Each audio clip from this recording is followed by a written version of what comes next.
من الشيطان الرجيم بسم الله الرحمن الرحيم الحمد لله رب العالمين نحمده ونستعينه ونستغفره ونعوذ بالله من شرور أنفسنا ومن سيئات أعمالنا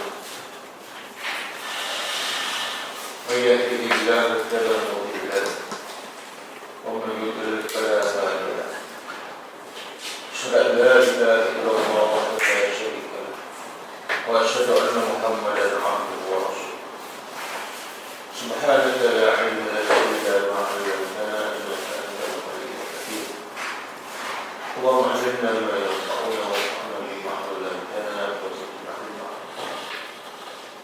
اللهم آت أنفسنا تقواها وزكها أنت خير من زكاها أنت وليها ومولاها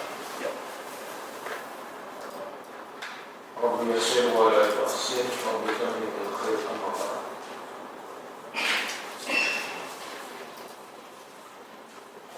InsyaAllah kita sambung pengajian As-Sirah An-Nabawiyah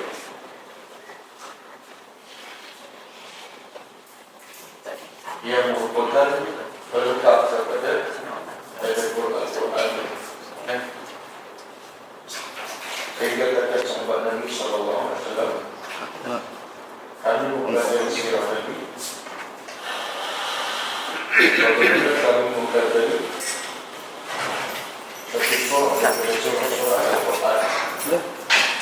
Jadi bagaimana kami memahami bahwa begitulah dari belajar sirah Nabi SAW.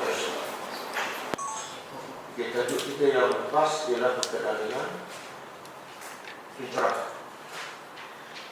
sahabat Nabi SAW ke Habsyah yang berlaku pada tahun 5 Hijrah, yang berlaku pada bulan Rajab tahun ke-5 selepas Nabi diutuskan sebagai Rasul. Bukan tahun 5 Hijrah, tapi tahun ke-5 setelah Nabi diutuskan sebagai Rasul.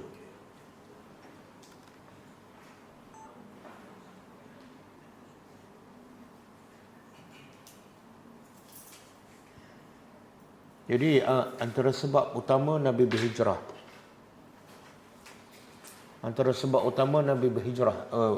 Nabi mengarahkan para sahabat berhijrah ke Habsyah.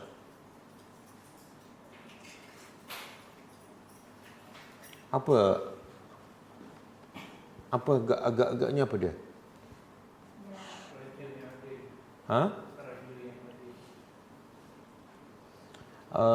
Itu soalan kenapa berhijrah ke Habsyah. Kalau kenapa hijrah ke Habsyah, jawapannya sebab rajanya adil. Tapi kenapa berhijrah? Sebab yang paling utama ialah tekanan yang dihadapi oleh Nabi dan para sahabat di Mekah setelah Nabi mengisytiharkan Islam secara terbuka. Jadi zuhurul iman, Islam dan iman semakin menonjol dalam masyarakat Mekah. Di mana-mana orang musyriki nampak dan mendengar perkembangan Islam. Dan ini bagi mereka satu musibah besar yang akan mengganggu, menggugat kehidupan mereka. Sama ada dari segi politiknya, ekonominya dan adat-adat jahiliahnya.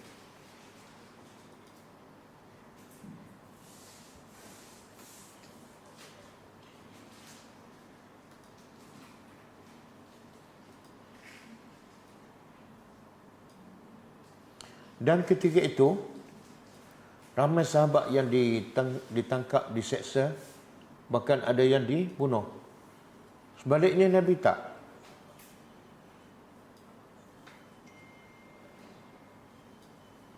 Sebaliknya Nabi tidak. Kenapa Nabi tidak diseksa?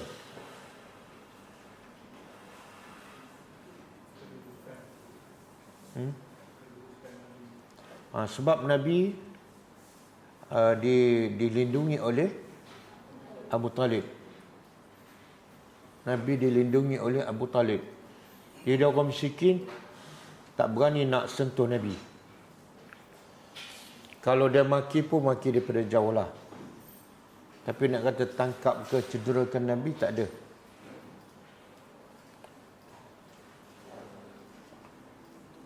Dan dalam masa yang sama, Nabi tak boleh nak tolong pada sahabat yang diseksa, yang ditangkap, diseksa. Nabi tak boleh tolong.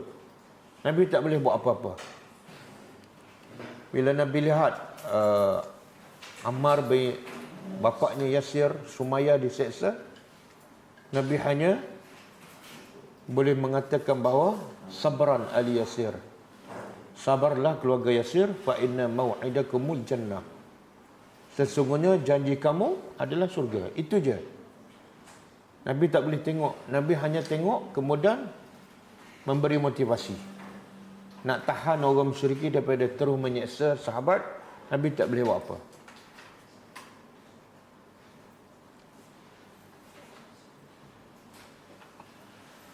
Jadi di situ Nabi rasa macam tak adil.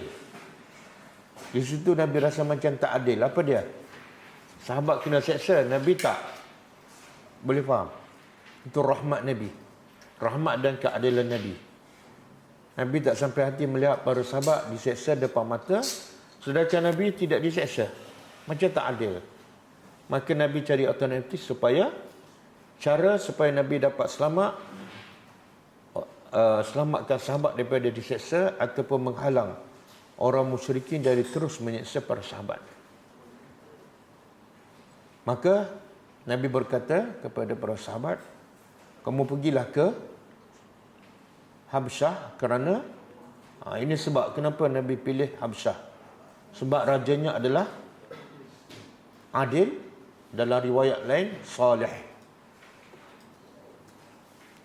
Walaupun ketika itu Raja Habsyah adalah kafir, Nasrani. Jadi pengajarannya apa? Nabi suruh sahabat pergi berlindung di negara kafir. Bukan setakat kafir, tapi berlainan bangsa, berlainan adat, dan jauh daripada keluarga, jauh daripada tanah air, dan tak tahu bila sama ada boleh kembali semula ataupun tidak. Pengajarannya apa? Pengajarannya ialah tak salah kalau kita berlindung kepada orang kafir ataupun negara kafir, dengan syarat orang kafir dan negara kafir itu adil dan soleh. Sebab itulah kafir ni jangan kita pukul rata. Kafir betul, al-kufru millatun wahidah. Kufur adalah satu agama. Kalau tak bertaubat, semua masuk neraka. Tapi cara kita berurusan dengan mereka kena bezakan antara kafir yang harbi, dia memerangi Islam, dan antara kafir yang zimmi, dia tak memerangi Islam. Bahkan ada lagi satu yang tahap dia bukan setakat tak memerangi, tapi dia melindungi orang Islam. Bagaimana kafir di Mekah dengan kafir di Habsyah? Yang mana lebih dekat dengan Nabi? Orang Mekah. Yang mana ramai saudara mara Nabi? Mekah. Dan di Habsyah tak ada seorang pun yang bersaudara dengan Nabi. Bahkan mereka bangsa asing, tak pernah jumpa, tak pernah kenal, dan tak langsung, tak ada pertalian darah. Tapi sebab ada dua sifat, adil dan soleh, maka tak salah kita berlindung kepada mereka. Sebab tu Nabi sebut dalam satu hadis, yang maksudnya kadang-kadang Allah menolong agama melalui seorang kafir ataupun seorang yang fasik. Dan benda tu kita tengok berlaku sekarang kan. Kadang-kadang orang Islam di negara dia tak boleh bebas. Tak bebas nak berdakwah, nak beribadat. Tapi bila pergi negara kafir, dia bebas berdakwah, bebas beribadat. Ada kan? Contoh di mana?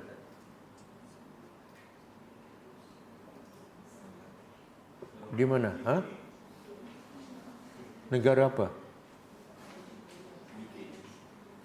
Di UK kan? Ramai orang Palestin, orang Mesir, orang Pakistan pergi kat sana bebas berdakwah dan mereka terkenal. Tapi bila balik negara mereka, ditangkap, diseksa, penjara. New Zealand, ya. New Zealand, dia negara kafir, tapi dia beri perlindungan orang-orang Islam yang berhijrah daripada negara mereka sendiri untuk mereka mendirikan masjid, bebas berdakwah dan sebagainya.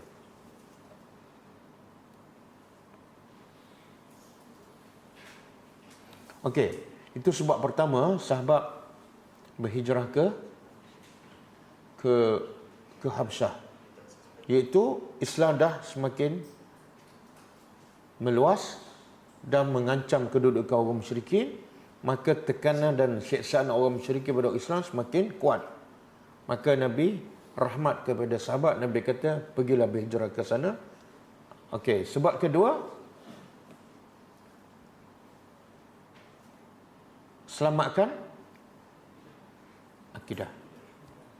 Bukan selamat perut, bukan selamat bisnes, selamatkan agama. Dan bukan selamatkan fizikal, bukan selamatkan fizikal. Sebab ada orang kata sebab mereka nak selamatkan daripada dia azab. Tapi sebab utama bukan itu. Buktinya apa? Yang paling ramai diseksa di Mekah siapa? Golongan pimpinan, golongan yang ada kedudukan ataupun golongan yang mustad'afin. Golongan mustad'afin macam Bilal, Ammar bin Yasir, Khabab. Tapi mereka ni tak hijrah. Yang hijrah kadang-kadang yang ada harta, yang ada kedudukan, yang kalau mereka duduk kat Mekah pun mereka taklah dikacau sangat sebab mereka ada kedudukan. Tapi sebab mereka nak selamatkan apa? Agama. Nak selamatkan akidah. Jadi pengajarannya apa? Bila akidah kita terancam, bila ibadat kita terancam, wajib kita berusaha untuk berhijrah ke tempat yang lain. Tapi kalau rezeki kita terancam, wajib tak berhijrah? Tak wajib. Kebanyakan orang berhijrah sebab apa? Sebab rezeki. Agama dia terancam, agama dia diabaikan, tak ada masalah. Tapi bila rezeki sempit, dia berhijrah. Kenapa hijrah? Nak cari makan.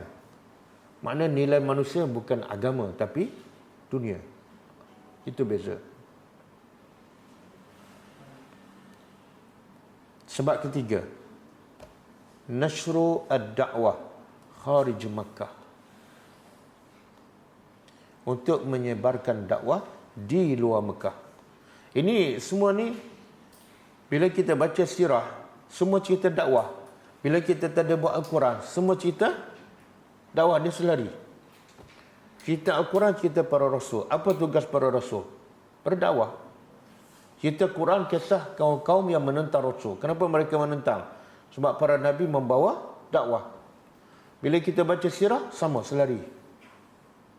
Jadi poin ketiga, sebab apa Nabi arahkan sahabat berhijrah ke Habsyah, ialah untuk menyebarkan dakwah. Kenapa nak sebar di Habsyah? Sebab di Mekah dah tak boleh dah. Tak boleh dah, jam dah. Jalan-jalan dakwah dah tertutup. Oh, ada kat sini.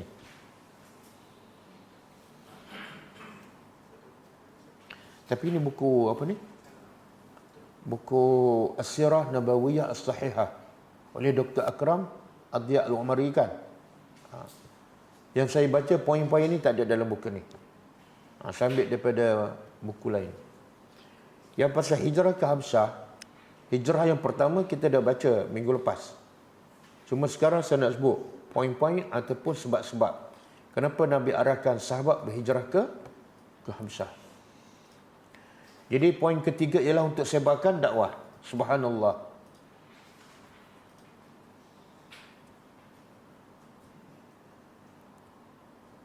Pengajarannya apa? Apa pengajarannya? Nabi dah buat dakwah di Mekah, tiba-tiba dah jam. Tak boleh nak sebar dah. Maka Nabi pun cari kawasan baru. Pengajarannya apa? Apa dia? Jangan putus asa. Lagi? Kena?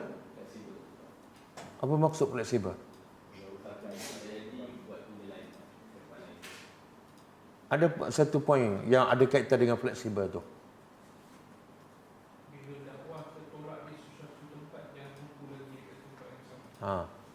Mana dakwah ni sifat dia tabiat mesti berkembang. Mesti disebarkan, mesti dilebarkan. Kalau tertutup di tempat ni, kena usaha. Jangan berdakwah di satu tempat dan tak boleh buat kerja dakwah, kita pun diam. Kenapa tak berdakwah? Tak boleh dah. Kadang-kadang setengah-setengah, setengah-setengah orang lah. Kalau sebut ustaz sensitif kan. Setengah-setengah orang, dia kata saya tak boleh berdakwah. Sebab apa? Tak ada tauliah. Contohlah kan. Alasan. Tauliah ni sebenarnya nak mengajar di mana? Di masjid. Kalau kita nak cerita pasal Islam 2 minit, nak cerita pasal langit, perlu tak masuk masjid? Perlu tak tauliah? Tak perlu. Dakwah boleh di mana-mana. Nabi pergi rumah, Nabi pergi jalan raya. Dakwah boleh di mana-mana. Tak boleh di Mekah, Nabi kata pergi ke Taif. Jadi tabiat dakwah mesti bergerak, mesti berkembang. Batu mula-mula peringkat awal 3 tahun rahsia. Dah rahsia, dah kukuh, dah kuat akidah, mantap. Kalau kena uji, kena azab pun boleh bertahan, okey, isytiharkan. Dah isytihar terkena semakin berat dan jalan dakwah dah macam tertutup, keluar. Dakwah tak boleh dihentikan. Sebab dakwah ni macam apa? Macam air sungai. Dan Nabi pun sebut dalam, Nabi buat contoh. Aku seumpama aku ni sebagai pendakwah, seumpama apa? Di waktu malam ada api. Bila ada api, apa yang datang? Binatang apa datang? Tempat yang cerah. Kelkatu kan? Dan kelkatu tahu tak itu adalah api? Kalau dia masuk, dia boleh mati. Tak tahu. Yang dia tahu itu adalah cahaya. Bila dia datang, dia akan terus masuk dalam api kan, bakar. Jadi Nabi kata, kelkatu itu adalah orang ramai yang jahil, yang tak tahu itu adalah api neraka. Dan kerja aku apa dia? Menahan kelkatu daripada masuk dalam api. Kerja aku menahan manusia yang jahil daripada masuk neraka. Dan kalau Nabi lah berehatkan, Mekah dah tak boleh, Nabi pun berhenti. Apa jadi? Sebab tu Nabi tak berehat. Faiza faragta fansab. Bila selesai satu kerja, buat kerja lain.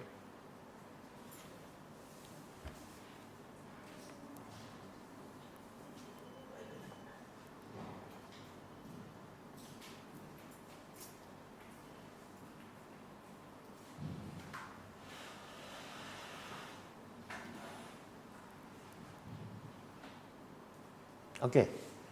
Dan berhasil tak para sahabat pergi berhijrah ke Habsyah? Salah satu tujuan untuk menyebarkan dakwah. Berhasil ke tak? Ada tak yang masuk Islam? Siapa? Raja Habsyah. Berapa orang? Berapa orang? Seorang aja. Dan kita dah sebutkan sahabat duduk di Habsyah berapa lama? Dalam kelahiran minggu lepas. Berapa lama? Ini bukan berhijrah. Jangan kita fikir macam hijrah sahabat macam hijrah kita kan. Pindah sebab apa? Sebab dapat jawatan baru kan. Tak. Ni hijrah ni mana tinggal semua sekali. Harta, anak, kebun. Lepas tu bila nak balik, tak tahu bila. Mungkin tak balik langsung. Kemudian pergi pula tempat yang terasing. Bahasa yang berbeza, bangsa yang berbeza, adat yang berbeza, dan negara kafir. Satu benda yang sangat-sangat sukar. Jadi berapa lama ni?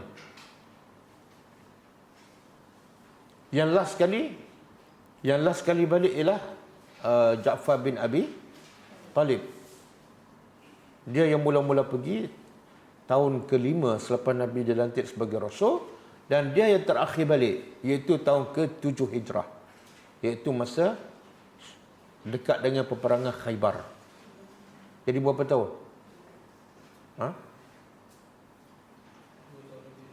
Berapa?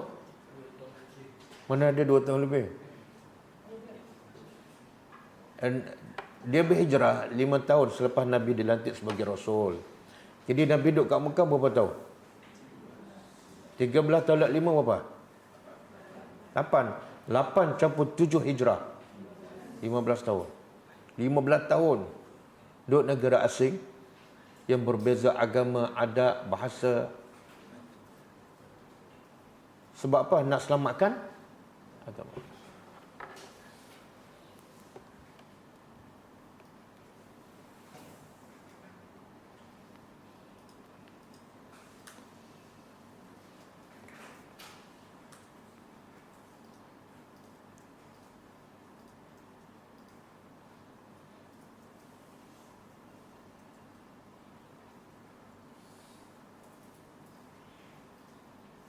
Okey. Apa tonggak kekuatan para sahabat ni? Satu hijrah yang sangat-sangat sukar. Baru je masuk Islam, ujian yang besar pada. Bukan hilang pekerjaan sahaja. Bukan hilang sanak saudara, tapi hilang tanah air. Ujian besar, baru je masuk Islam. Apa kekuatan, tonggak kekuatan para sahabat ni?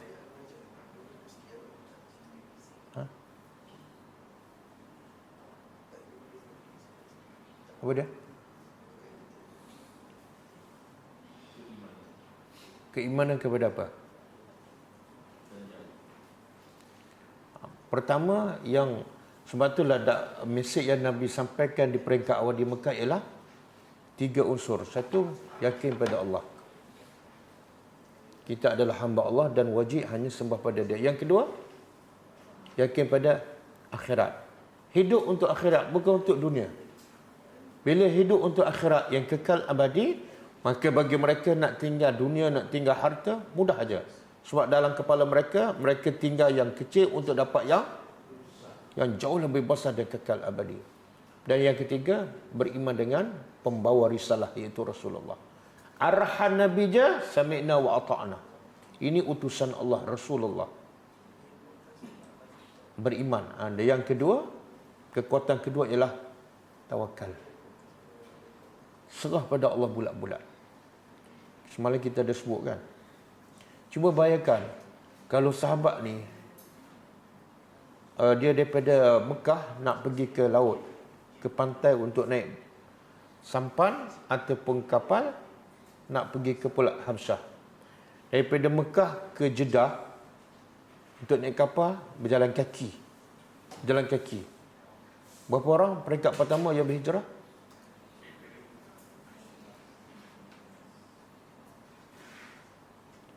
Fakta-fakta ni kita kena ingat. Bila kita tak faham sejarah ataupun lupa sejarah, kita akan seronok kan, duduk dalam bilik aircon kan. Bila susah sikit kita rasa macam ni bukan tempat aku ni. 4 wanita, 10 lelaki. Ada kata 11 lelaki, 4 wanita. Ada kata 10 lelaki, 5 wanita. Cuba bayangkan, wanita pun ada. Jalan kaki daripada Mekah ke Jeddah. Kita biasakan kalau pergi Mekah, daripada Mekah ke Jeddah kan, biasa kan. Tapi naik apa? Naik bas ekon. Lepas tu wanita ni berjalan kaki sampai ke Jeddah, naik kapal pergi ke Habsyah. Kita naik bas daripada Mekah ke Jeddah. Buat apa kat situ? Shopping kan? Shopping. Kita pergi Mekah ke pergi Madinah tak ambil pengajaran daripada sejarah. Sehingga kita boleh pergi ke Mekah buat umrah, buat haji. Kerana apa? Kerana jihad perjuangan Nabi dan para sahabat. Okey. Jadi kekuatan para sahabat ialah tawakal sepenuhnya pada Allah. Kalau mereka tak serah pada Allah, mereka tak akan berhijrah. Nak makan apa ni? Siapa nak bagi makan? Nak kerja apa? Bukan negara kita, negara asing.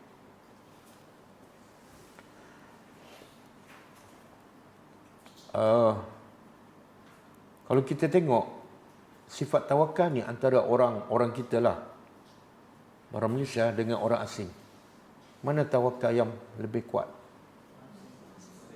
Orang asing kan? Betul. Ada dalil.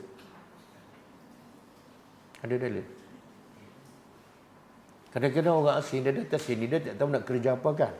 Datang je. Tengok-tengok. Mesti dia kerja. Lepas tu bila dia bekerja, dia tak boros. Dia tak membazirkan. Ha? Cuba tengok abang lah. Nak pergi kerja, bawa makanan sendiri. Masak sendiri. Kita tiap hari beli kan. Jalan kaki. Kita pergi dulu di Sempurna, Sabah. Ramai orang India, orang Pakistan. Cari makan di mana ni? Daripada Pakistan, pergi tempat rezeki dia pada tempat orang miskin di Sempurna. Apa dia jual? Dia jual kapet. Dia buka kedai perabot. Dia jual barang-barang dapur, blender ke, dan secara ansuran. Jadi dia bayar RM1 sehari. Dia permudahkan. RM1 sehari kalau 100 orang, RM100. Daripada mana rezeki dia? Daripada orang miskin di situ. Orang miskin kat situ tak pandai buat macam dia. Dan ada kita jumpa orang Pakistan, dia buka kedai runcit kat Sempurna tu, kahwin dengan orang situ,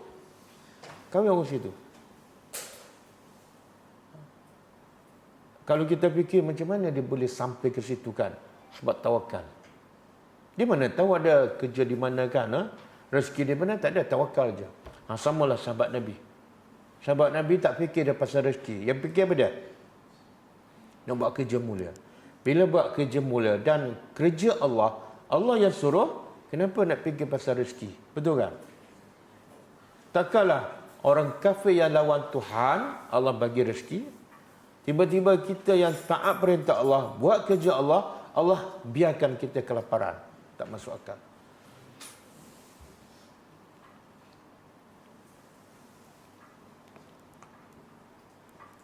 Okey, yang keberapa ni? Sebab hijrah tadi.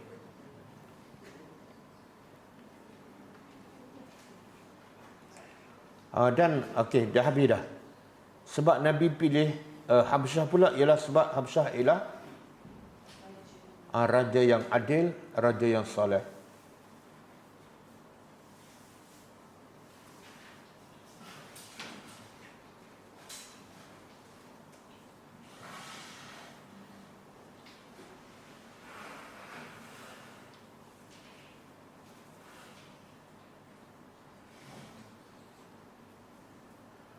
Okey, sekarang kita pergi pada hijrah yang kedua. Okey, tengok hikmah. Kita kadang-kadang tak perlu rancang. Allah yang rancang. Bila sahabat berhijrah ke Habsyah, berlaku satu benda yang besar di Mekah. Berlaku benda yang besar di Mekah yang sebenarnya memberi kekuatan pada Islam. Apa yang berlaku? Boleh nampak ke? Saya buku saya tak tahu duduk mana. Sebab dah berhijrah ni, saya tak jumpa lagi buku sirah ni. Zakwah ada nampak tak? Oh, kat office. Okey. Saya nak beritahu benda yang besar berlaku, hikmah. Bila ikut perintah Allah dan tawakal, Allah bagi yang terbaik. Apa dia? Lepas beberapa bulan je sahabat berhijrah ke Habsyah, Hamzah masuk Islam. Hamzah ni pakcik Nabi kan. Kita tahu pakcik Nabi ni ada tiga golongan. Pakcik Nabi, bapa saudara ni ada 3 jenis, 3 golongan. Golongan pertama yang masuk Islam. Seperti Hamzah bin Abdul Muttalib. Lagi? Siapa pakcik Nabi yang masuk Islam selain pada Hamzah? Al-Abbas bin Abdul Muttalib. Ini golongan pertama yang masuk Islam, bagi sokongan, bahkan masuk Islam. Yang kedua, yang menentang habis-habisan, kafir, menentang habis-habisan sampai mati. Siapa? Abu Jahal ke Abu Lahab? Abu Lahab ke Abu Jahal? Abu Lahab. Yang turun surah Allah. Yang ada orang kata jangan baca surah tu. Kamu baca surah tu, kamu mencela pakcik Nabi. Sebenarnya siapa yang cela pakcik Nabi? Allah. Kan? Kita baca je. Tabbat yada. Okey, itu golongan pakcik Nabi yang kedua, iaitu menentang sampai mati. Golongan ketiga, masuk Islam pun tak, menentang pun tak. Abu Talib. Nah. Jadi bila 3 bulan sahabat berhijrah ke Habsyah, Hamzah masuk Islam, itu memberi kekuatan. Jadi Nabi ada kekuatan sedikit. Sebab Hamzah ni ada kedudukan. Lepas Hamzah tak masuk Islam, masuk pula orang yang hebat, iaitu Umar Ibn Khattab. Singa. Bila Umar masuk, Umar terus pergi ke Kaabah, isytiharkan Islam, aku dah masuk Islam, dan mereka, sahabat kata, kami semakin berani beribadat dekat Mekah. Dan baca Quran dekat Kaabah. Bukan memang di Mekah, dekat Kaabah. Kekuatan tu dapat daripada siapa? Umar dan Hamzah. Bila berlaku ni? Setelah tengok perancangan Allah. Kita buat je apa yang Allah suruh, kemudian kita serah apa yang Allah nak atur. Itu adalah yang terbaik. Okey, sesungguhnya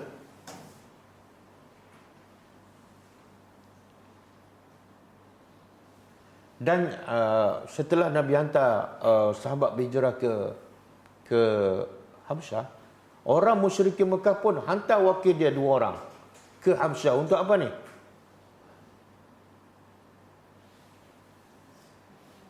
Sesungguhnya kita baca, sesungguhnya gerak cepat Quraisy mengirim utusan dalam rangka meminta pulang orang-orang Muslim yang berhijrah ke Habsyah, menunjukkan pemahaman mereka yang matang akan pengaruh yang timbul jika umat Islam mendapatkan tempat berlindung yang aman. Sedangkan negeri Habsyah adalah negeri Nasrani yang rajanya dikenal berlaku adil. Lokasinya dekat dengan Mekah. Semua faktor itu dapat menimbulkan ancaman bagi kaum Quraisy di kemudian hari. Bila orang musyrikin tahu sebahagian sahabat berhijrah ke, apa dalam kepala dia orang? Sebab dia tengok depan mata dia kat Mekah. Bila Nabi baca ayat Quran, daripada Nabi seorang, 2 orang, 5 orang, 10 orang, berkembang dakwah. Maka bila sahabat yang sama pergi ke Habsyah, mereka akan sebarkan Islam. Dan Habsyah ni tak jauh daripada Mekah. Habsyah ada hubungan dagangan dengan Mekah. Cuba bayangkan, kalau satu Habsyah masuk Islam, mengancam ekonomi Mekah. Tengok cara orang kafir berfikir. Dia tak akan biarkan. Sebab bagi mereka dakwah ni mengancam kedudukan mereka. Sebab tu dia terus pintas hantar wakil kepada Raja Najasyi untuk apa? Untuk berunding supaya hantar balik orang Islam ke Mekah. Tapi orang kafir sekarang ada risau tak pasal orang Islam? Orang Islam nak hijrah ke mana? Dia ada kisah. Dia ada kisah. Tak ada, dia tolong bagi diskaun tiket. Sebab apa? Sebab orang Islam kalau berhijrah bukan pasal dakwah. Dan orang kafir pun tengok dalam depan mata dia, dakwah tak nampak berkembang. Betul? Kalau berhijrah, lagilah. Jadi orang kafir tak kisah. Tapi orang kafir musyrikin Mekah matang, cerdik, walaupun mereka kafir. Terus mereka hantar wakil ke Habsyah. Sesuatu hal yang menimbulkan ketakjuban dan keagungan adalah sikap kaum Muhajirin yang begitu gamblang. Gamblang tau. Siapa yang asal Indonesia? Oh, asal Malaysia. Semua ori ya. Sebab tu saya suka baca yang Arab. Yang saya lebih mudah faham Arab daripada bahasa Indonesia. Satu hal menimbulkan ketakjuban, keagungan adalah sikap kaum muslimin Muhajirin yang begitu gamblang menjelaskan keyakinan mereka. Ini dah ke depan ni. Siapa ni? Ni dah ke depan. Boleh undur lagi tak? Tak, ini ke depan kan? Undur.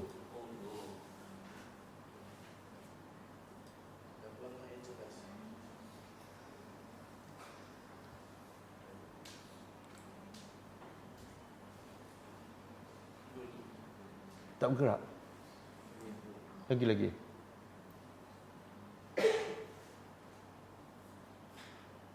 Lagi-lagi.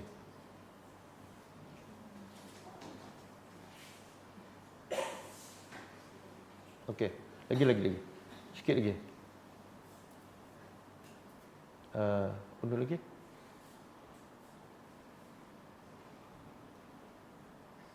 Lagi. Okey. Orang Quraisy, musyrikin Mekah mengutuskan ini dua wakil dia. Syukran, jazakallah khair. Orang Quraisy mengutuskan dua wakil, iaitu Amr bin Al-As. Kita tahu Amr bin As ni akhirnya masuk Islam. Jadi masa diutus dia kafir. Dan juga Abdullah bin Abi Rabi'ah dengan membawa berbagai hadiah kepada An-Najasyi dan para uskupnya. Uskupnya pendeta dia. Keduanya menemui Najasyi. Kenapa dia bawa hadiah? Ini raja kan, bila ada raja, ada kuasa, ada hadiah lah macam-macam. Kenapa nak bagi hadiah lagi? Bodek kan. Takkan mari tangan kosong kan, nak suruh aku buat sesuatu. Betul aku kaya, tapi aku nak kaya lagi kan. Jadi kalau nak jumpa orang besar, kena bawa apa-apa je lah. Musangking kan. Keduanya menemui An-Najasyi dan meminta kepadanya agar mau mengembalikan kaum muslimin yang berhijrah ke negerinya. Maka Raja Najasyi mengirim utusan untuk menemui kaum muslimin. Jadi peringkat awal Raja Najasyi kata, okey, sekarang panggil orang Islam tu yang berhijrah ke negeri aku untuk menanyakan perihal agama mereka. Tapi bukan terus dia hantar pulang, tak. Dia nak cek dulu. Betul tak yang macam Amr bin As dan Abdullah bin Abi Ra'ay yang cakap, dia kata orang Islam yang berhijrah ke Habasyah ni adalah pengacau, pelampau, merosakkan agama nenek moyang mereka di Mekah. Jadi An-Najasyi walaupun kafir, dia apa? Tabayyun. Dia pun panggil orang Islam. Maka berkatalah Ja'far bin Abi Talib, ketua rombongan Ja'far bin Abi Talib. Masa ni semua ni remaja-remaja ni. Umar masuk Islam pun umur 26. Lepas tu bila kita nak dakwah kena fokus antara umur 15 hingga 26. Tapi dia sebenar muda ni, orang muda umur 15 sampai 40. 40 ke bawah dia kira muda. Sebab tu semua para Nabi dilantik ketika berumur 40. Dia 40 ke atas tu bukan tua, tapi tak muda lah. Okey, keduanya menemui Ja'far bin Abi Talib. Wahai Tuan Raja, dulu kami aneh. Tengok keberanian, ini dipanggil gamblang dia tadi ni. Gamblang ni keberanian luar biasa para sahabat. Dia tahu dia menumpah di negara orang dan negara kafir. Kemudian orang musyrik pula datang jumpa raja supaya hantar mereka balik. Sepatut dia kata apa? Sepatut dia membedik raja. Tak, dia cerita yang sebenar. Dia tak takut. Nak halau ke, nak halang ke, terserah. Dia kata, wahai raja, dulu kami pemeluk agama jahiliah. Ini cerita kami ni. Sehingga kami berhijrah ke negeri kamu. Dulu kami agama jahiliah. Kami, ciri-ciri jahiliah yang pertama, sembah berhala. Tengok, lepas tu dia sebut apa? Makan bangkai. Bila tak ada agama, halal haram tidak ada. Makan bangkai. Kemudian menyakiti tetangga. Akhlak buruk. Bila tak ada agama, akhlak buruk. Menyakiti agama, menyakiti tetangga, menghalalkan yang haram. Saling menumpahkan darah di antara kami dan lain sebagainya. Kami tidak menghalalkan sesuatu dan tidak juga mengharamkannya. Kami tak halal mengikut kehendak Allah lah. Lalu, dalam keadaan kami dah teruk macam tu, tiba-tiba Allah mengutuskan seorang Nabi dari kalangan kami sendiri, yang kami kenal. Kami amat mengenali kejujurannya. Ini sifat pendakwah. Jujur, amanah, dan setia. Tepat janji. Sebab itulah kekuatan pendakwah yang paling hebat apa dia? Akhlak. Dan antara yang menghalang dakwah sampai pada orang ramai ialah akhlak pendakwah. Cakap tak serupa, bikin.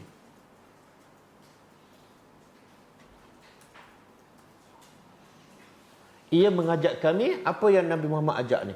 Ia mengajak kami untuk satu, sembah Allah sahaja, dan tidak menyekutukannya, mensyirikkannya, dan menyambung silaturahim. Dulu kami jahilah, pecah belah. Nabi pula suruh sambung silaturahim. Kemudian berbuat baik pada tetangga, subhanallah. Tengok susunan. Satu, dengan Tuhan. Kebaikan yang kedua selepas dengan Tuhan siapa? Kaum kerabat. Mak bapak, pakcik, sepupu kan.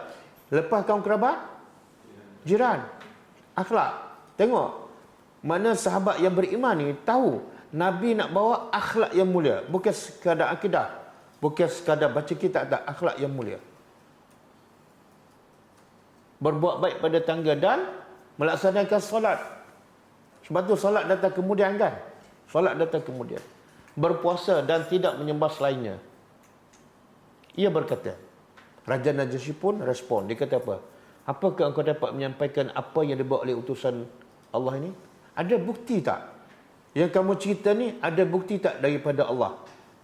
Iaitu mengajak sembah Allah, mengajak pada akhlak yang mulia, ada tak? Maka kata An-Najasyi telah meminta para uskupnya datang. Dan masa tu Najasyi suruh pendeta-pendeta dia datang sekali dengar. Dan memerintahkan mereka untuk menyebarkan lembaran Alkitab di sekelilingnya. Kitab apa ni? Orang Nasrani kitab apa? Injil. Jadi Raja Najasyi panggil pendeta dan suruh mereka bawa kitab mereka. Sebab apa? Nak banding dengan apa yang Ja'far akan baca, sama tak isi kandungannya? Ja'far menjawab, ya, ada. Mari bacakan untukku apa. Okey, kalau ada, bacakan.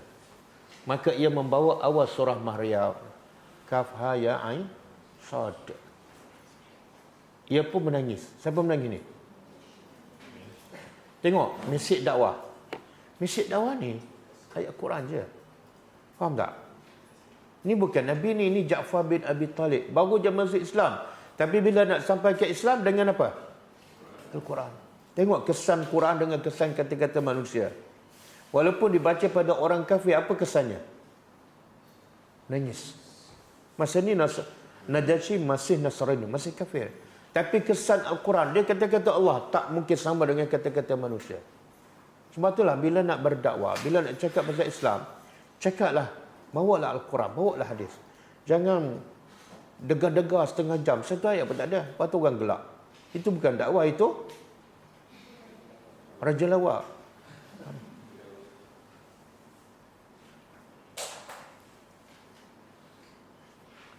Oh, kenapa background gelap pula? Ini lebih baik kan background hitam? Ke yang tadi? Dia apa kata? Saya berdiri kat situ kan? Sakit tekak.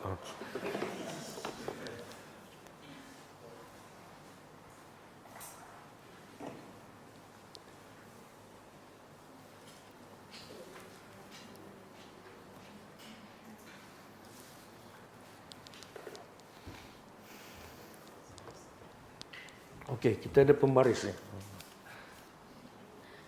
Bukan untuk rotan.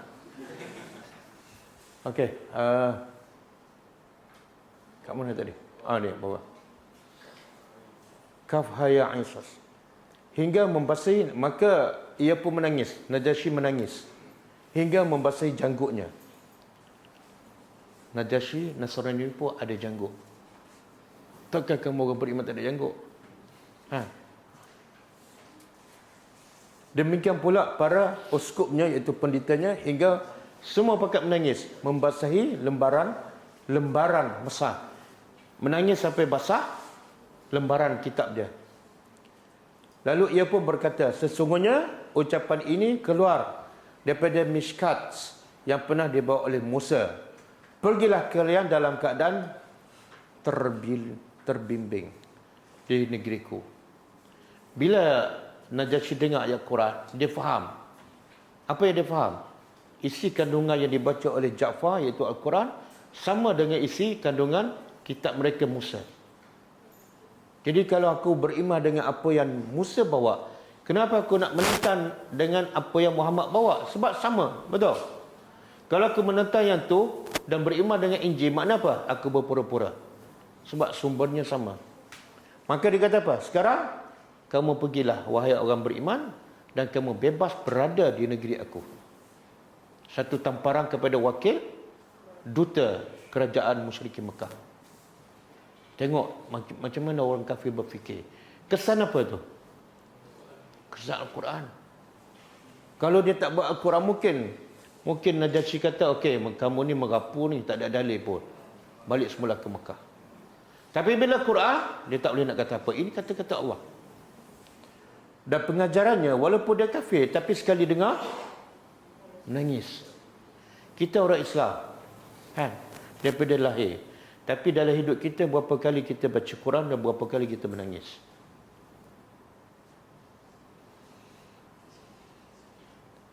Angkat tangan. Sebagai pengajaran, tengok. Bila terkesan dengan Quran, sekali dengar aja cukup. Dan dia bukan setakat menangis, lepas ni dia beriman. Sesungguhnya ucapan ini keluar daripada Mishkat yang pernah dibawa oleh Nabi Musa. Pergilah kalian dalam keadaan terbimbing, iaitu selamat di negeriku. Okey, cuba angkat lagi. Tatkala usaha utusan Quraisy mengalami kegagalan, langkah pertama gagal untuk mengembalikan orang Islam ke Mekah. Langkah mereka gagal dalam mengekstradisi mereka. Amr bin As melemparkan isu baru. Dia tak putus asa. Ada satu lagi poin, nak pujuk Raja Najasyi supaya hantar balik orang Islam. Apa dia? Iaitu sikap umat Islam tentang Nabi Isa AS. Orang Islam anggap Nabi Isa apa? Nabi, hamba Allah. Nasrani anggap apa? Poin itu dia akan guna untuk memastikan Raja Najasyi halau orang Islam. Sebab akidah berbeza.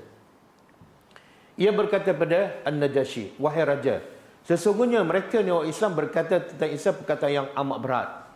Iaitu dia bukan anak Tuhan. Dia hamba Allah. Dia Rasulullah. Raja Najasyi tak terus dengar dan buat kesimpulan. Dia tabayyun. Raja Najasyi mengirim utusan untuk menanyakan kepada orang Muslim hal itu. Ja'far mengatakan padanya. Tengok Ja'far kata apa? Ja'far tahu tak apa yang dia cakap akan bercanggah dengan akidah Najasyi. Dia tahu tak masa depan dia? Kalau bercanggah, ada kemungkinan tak dia dihalau balik ke Mekah? Kan? Dan bila balik Mekah, dia kena tangkap, kena siasat. Ada kemungkinan. Tapi tengok, berani ataupun takut. Dia cerita yang sebenar.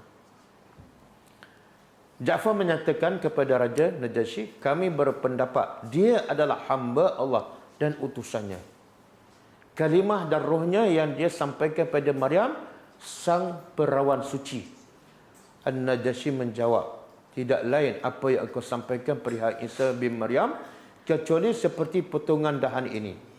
Maksud dia apa dah? Yang kamu cerita tu sebenar sama dalam kitab Taurat yang tak diubah. Boleh faham?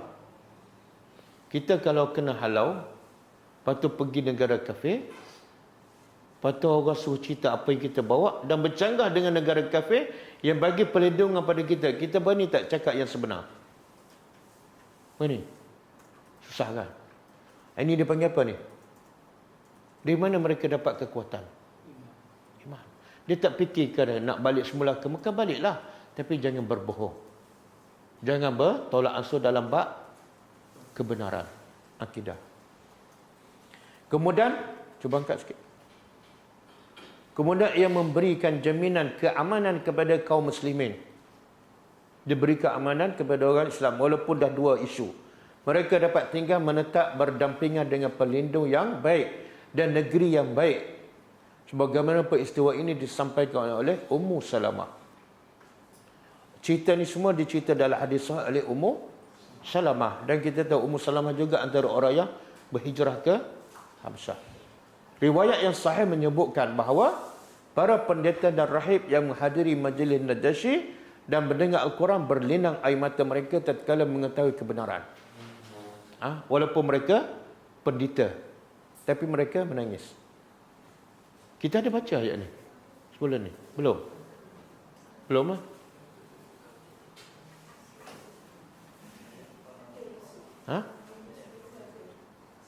Sebelum tu ada? Okey. Ayat ni menceritakan apa ni? Allah nak cerita antara orang Nasrani dengan orang Yahudi. Yang mana lebih mudah menjiwai Al-Quran. Pasal apa? Pasal apa? Tengok. Kita tengok jawapan dalam ayat ni. La tajidanna asyaddan nasi adawatan lil ladzina amanu al-yahud. Engkau akan dapati wahai Muhammad, orang yang paling bermusuh kepada orang beriman ialah Yahudi. Paling jahat. Yahudi adalah paling jahat. Allah kata apa? Walan tarda ankal yahud walan nasara hatta tattabi'a millatahum. Yahudi paling jahat, dan juga yang paling jahat ialah walladzina asyraku, dan orang yang syirik, musyrikin. Dan wala tajidannahum, engkau pula akan dapati aqrabahum mawaddah, yang paling dekat dari segi mawaddah. Pada mawaddah, kasih sayang, yang paling dekat kasih sayang kepada orang-orang yang beriman ialah mereka yang berkata inna nasara, iaitu orang Nasara. Yahudi paling bermusuh dengan Islam. Nasara musuh juga, tapi ada kalangan mereka yang dekat dengan Islam dan suka pada orang Islam. Apa sebab? Bi'anna minhum qissisina.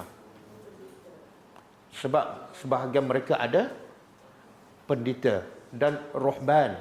Apa makna ruhban? Ahli ibadat. Kenapa Allah sebut dua ni?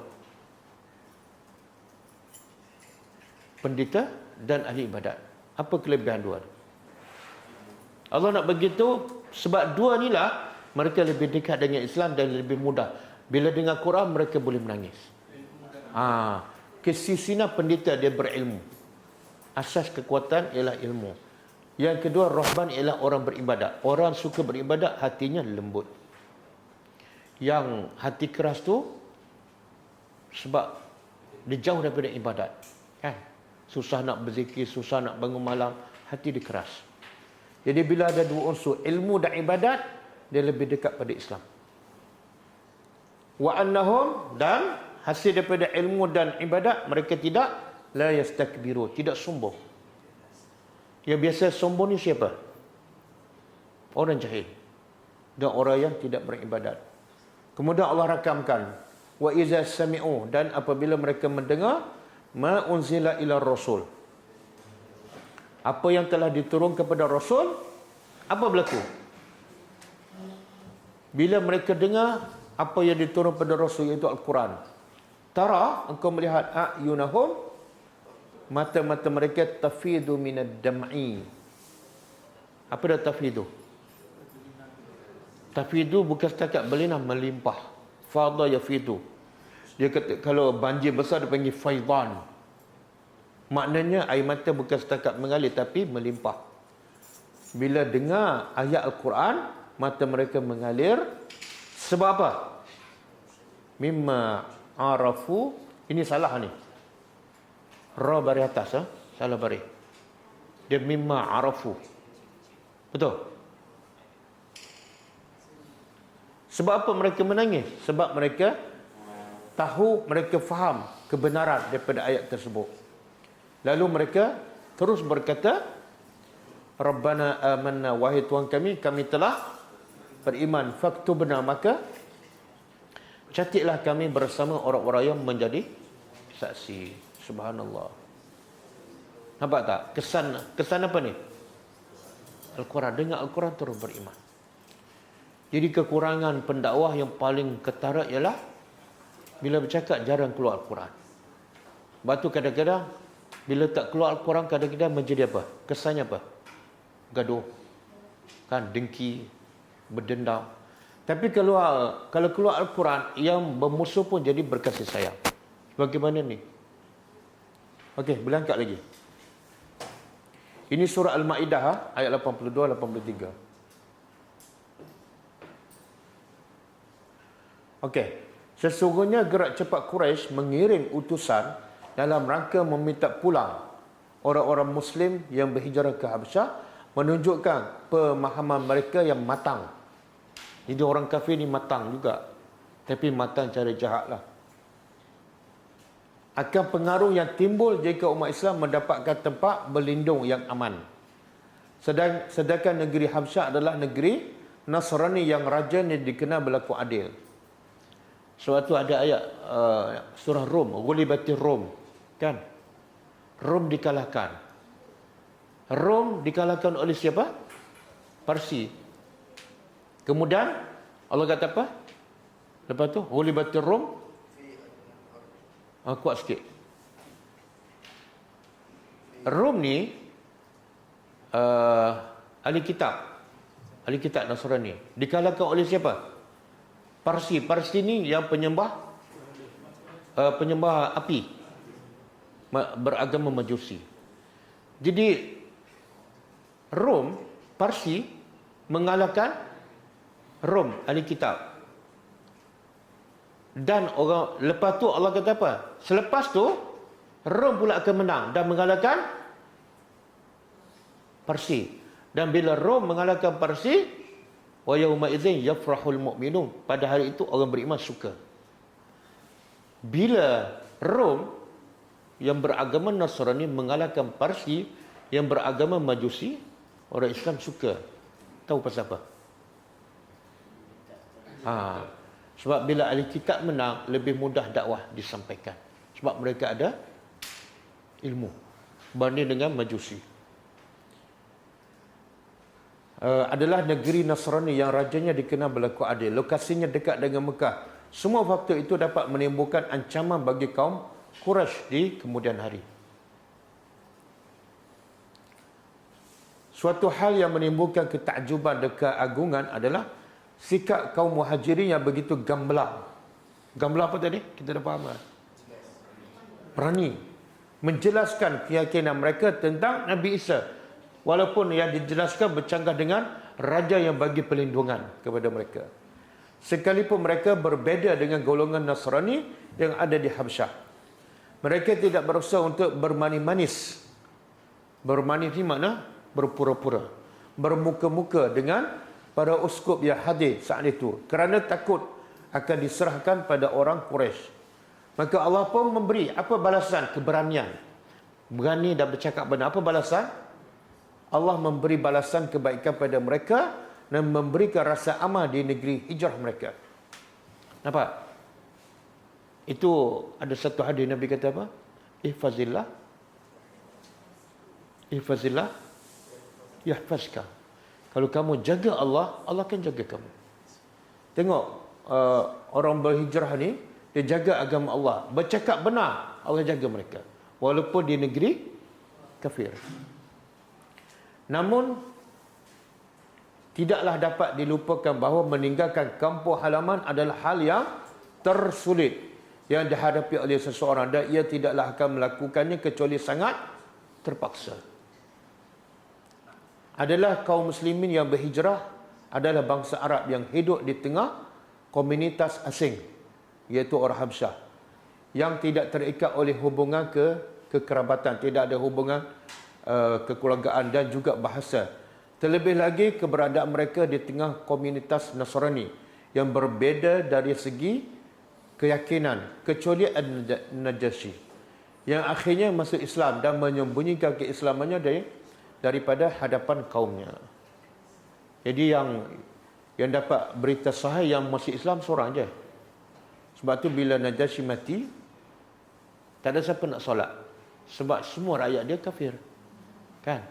Maka apa yang berlaku? Allah hantar wakil kepada Jibril supaya bagi kepada Nabi. Najasyi mati di Habsyah. Jadi Allah perintah supaya Nabi salat ghaib di Madinah. Sebab itulah pasal salat ghaib ini ulama berbeza pendapat. Ada mengatakan tak boleh salat ghaib kecuali bila tidak ada orang yang solat macam Najasyi. Kenapa Nabi salat ghaib di Madinah? Sebab tak ada siapa yang solat pada dia di Habsyah. Baru boleh salat ghaib. Kalau dah ada beberapa orang kumpulan yang dah solat, katalah mati kat Mekah kan, dan ada orang kat sana dah solat, kita tak perlu solat ghaib. Itu pendapat paling kuat. Hal ini amat jelas terlihat dalam perdebatan Asma bin Umais, salah seorang wanita yang turut serta hijrah yang telah datang bersama Ja'far. Ini antara wanita yang berhijrah ke Habsyah. Nama dia Asma binti ni. Binti Umais. Salah seorang wanita yang turut serta berhijrah yang telah datang bersama Ja'far menuju Madinah.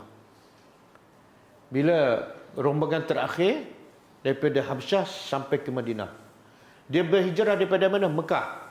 Tapi bila balik ke mana? Kenapa tak balik ke Mekah? Kan kampung halaman mereka Mekah.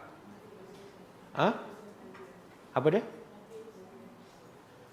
Sebab mereka ikut arahan Allah dan mereka nak pergi bersama Rasulullah. Jadi bila sampai ke Mekah, Asma bin Umais macam berdebat dengan Umar ibn Khattab. Umar berkata pada Asma, kami telah lebih dahulu berhijrah daripada kalian. Kami hijrah dulu ke Madinah. Kamu masih di Habsyah. Macam Umar berbanggalah. Orang yang berhijrah ke Madinah awal ada kelebihan. Kerana itu, cuba angkat. Kerana itu kami lebih berhak atas diri Rasulullah. Sebab tu kami lebih berhak duduk dekat dan lebih bersama Rasulullah daripada kamu. Sebab apa? Kamu lambat sampai ke Madinah. Patut tak Umar berbangga tu? Jadi apa perasaan Asma? Asma menjawab, tidak sekali-kali. Demi Allah, kalian memang bersama Rasulullah SAW memberi makan yang lapar dan memberi makan pada yang lapar di antara kalian, dan Rasulullah juga mengingatkan yang bukan yang bodoh lah, yang jahil lah, ya. Bodoh. Jadi Asma kata, memanglah kamu duduk dengan Rasulullah selalu bagi orang lapar makan dan selalu mengingatkan orang yang jahil. Sedangkan kami tinggal di negeri yang jauh dan penuh kemurkaan ataupun penuh dengan kesukaran di Habsyah. Itu semua kami lakukan kerana Allah dan Rasul, bukan saja-saja nak jalan. Kami pun dulu diganggu dan ditakuti. Masa di Habsyah pun kami diugut oleh dua wakil musyrikin ini. Rasulullah kemudian bila Asma terasa Nabi pun masuk campur dan Nabi nak tenangkan. Nabi seorang yang rahmat dan adil. Nabi nak dua-dua rasa bangga, bukan salah seorang. Nabi kata, tiada yang berhak pada diriku melainkan kalian. Semua kamu ni yang berhijrah ke Habsyah, yang berhijrah ke Madinah, semua berhak untuk bersama aku. Bagi Umar dan para sahabat, satu kali hijrah. Dan bagi kamu orang Habsyah, dapat pahala 2 hijrah. Jadi Umar pun okey, Asma pun okey. Yang tak okey siapa? Kita lah. 1 pun tak, 2 pun tak, kan? Kegembiraan pun meliputi mereka yang berhijrah ke Habsyah. Ubaidillah bin Jahsh meninggal dunia dan ia merupakan suami Ummi Habibah. Ada riwayat mengatakan Ubaidillah ni suami kepada Habibah, Ummu Habibah. Tahu tak siapa Ummu Habibah? Isteri? Tak, dia isteri Ubaidillah. Ini cerita sebelum kahwin dengan Rasulullah. Ubaidillah bin Jahsy pula siapa? Abang ipar kepada Rasulullah. Ada tak isteri Rasulullah yang binti Jahsy? Ada. Siapa nama? Zainab binti Jahsy. Jadi Ubaidillah ni asalnya suami kepada Ummu Habibah. Dua-dua berhijrah ke Habsyah. Tetapi dia meninggal dunia. Ada riwayat mengatakan Ubaidillah ni murtad. Dia masuk agama Nasrani dan mati dalam kafir. Lepas dia mati, Rasulullah pun meminang dan menikahinya. Sedangkan masa tu Ummu Habibah masih berada di Habasyah. Dia panggil apa ni? PJJ kan? Pernikahan jarak jauh. Ha? Ha? Apa dia? Khidbah. Tak tahulah, PJJ lah. Ha? Dan yang menikahkan Rasulullah dengannya adalah Najasyi sendiri. Cuba angkat. Dengan mahar 4,000. Mana dah? Ini. Cuba angkat sikit. Okey. Dengan mahar 4,000. Kemudian maharnya siapa yang bagi? Semua Najasyi. Najasyi juga mempersiapkan semua urusan pernikahan dari dirinya, lalu ia mengirikannya dengan ditemani oleh Syarahbil bin Hasanah. Dan Nabi SAW tidak mengirim apa pun buat calon isterinya itu, dan mahar para isteri Nabi semuanya adalah 400 dirham. Kebanyakan muhajirin Habsyah pergi ke Madinah setelah Islam stabil di sana. Adapun Ja'far bin Abi Talib dan beberapa sahabat lainnya datang terlewat, iaitu pada peperangan Khaybar tahun ke-7 Hijrah. Tengok Ja'far ni berapa tahun tak duduk di Habsyah? 15 tahun kan? Balik-balik tahun 7 Hijrah. Masuk peperangan Khaybar dan mati dalam peperangan Khaybar. Berapa lama sempat di Madinah bersama Rasul dan keluarga? Sekejap je. Yang ni yang bila Nabi dapat tahu Ja'far mati dalam peperangan Khaybar, apa Nabi cakap pada keluarga? Kepada sahabat. Buatlah makanan untuk keluarga Ja'far. Sebab keluarga Ja'far dalam kesedihan. Baru dia jumpa Ja'far, dia mati. Maka jangan membebankan keluarga Ja'far untuk buat kenduri. Wah. Faham tak? Siapa yang kena buat makan? Kepada jiran. Inilah sunnah Nabi. Sebab Nabi ni rahmat kan. Orang tengah bersedih, kita tak ada kematian, pergi makan pula. Siapa yang buat makan? Orang yang tengah bersedih. Hidang pada siapa? Orang tengah gembira. Ada ke tak? Ada. Tapi itulah berlaku. Telah bergabung pula dengan umat Islam yang ada di Habsyah Abu Musa al-Asy'ari dengan kaumnya yang berjumlah seramai 53 orang. Mereka berlayar. Kita tahu Ja'far ni yang mati dalam peperangan Khaybar, tangan dia putus. Dua-dua putus. Sampai tahap dia kepik bendera sebab dia dalam sebagai ketua perang. Dia pegang tangan kanan, putus, dipotong. Kemudian dia ambil bendera, pegang tangan kiri, dipotong, putus. Kemudian dia kepik, ada sikit tangan dia kepik kat sini dan akhirnya dia mati. Nabi kata apa? Ja'far sekarang terbang di dalam surga dengan dua sayapnya. Hadis sahih. Itulah nilai sahabat. Nilai sahabat ialah masuk syurga kemuncaknya. Hilang tangan tapi masuk syurga. Okey tak? Kita tangan tak hilang, kaki tak hilang, tapi tak ada jaminan masuk surga. Telah bergabung pula dengan umat Islam yang ada di Habsyah Abu Musa al-Asy'ari dengan kaumnya yang berjumlah seramai sampai 53 orang. Iaitu golongan Abu Musa al-Asy'ari. Ini bukan Asy'ariyah ni. Ini sahabat Nabi. Bergabung dengan sahabat yang dah berhijrah ke Habsyah seramai 53 orang. Mereka berlayar dengan kapal ingin berangkat hijrah ke Madinah. Tatkala kondisi stabilitas sudah berpihak pada kemaslahatan Islam di Madinah, namun angin berhembus kencang membawa mereka justru ke Habsyah dan bergabung. Mana lebih kurang, asalnya Abu Musa al-Asy'ari nak berhijrah ke Madinah sebab Islam dah stabil. Tapi angin tu bawa kapal tu pergi ke Habsyah. Jadi mereka akhirnya bergabung dengan golongan yang berhijrah ke Habsyah dan menetap bersama mereka. Hingga akhirnya semua kembali ke Madinah tatkala umat Islam di saat berlaku peperangan Khaybar pada tahun 7 Hijrah. 7 Hijrah. Tengok mana bila waktu para sahabat berehat. Ada. Bila waktu sahabat bercuti, tak ada. Itulah. Kalau kita tak ada buat Al-Quran dan bergabung dengan sirah, kita rasa kita ni macam banyak buang masa dan tak buat apa-apa. Syik belajar kan. Wallahualam. Cukup kita beri juz dekat tu.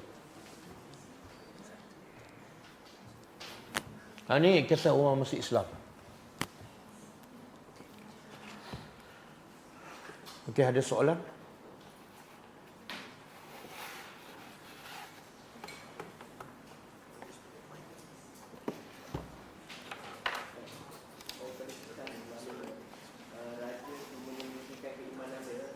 Ya.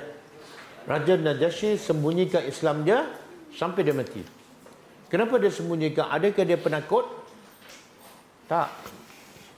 Dia kalau dia isytiharkan, apa berlaku?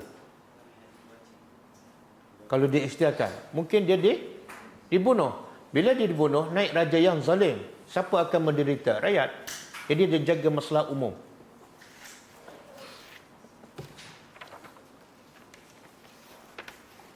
Okey, kata apa, kita insya-Allah kita jumpa lagi malam ni dan kita tutup dengan membaca tasbih kafarah. Subhanakallahumma wa bihamdika asyhadu an la ilaha illa anta astaghfiruka wa atubu ilaik. Assalamualaikum warahmatullahi wabarakatuh. كتاب الله ترق جنانه وتنى العظيم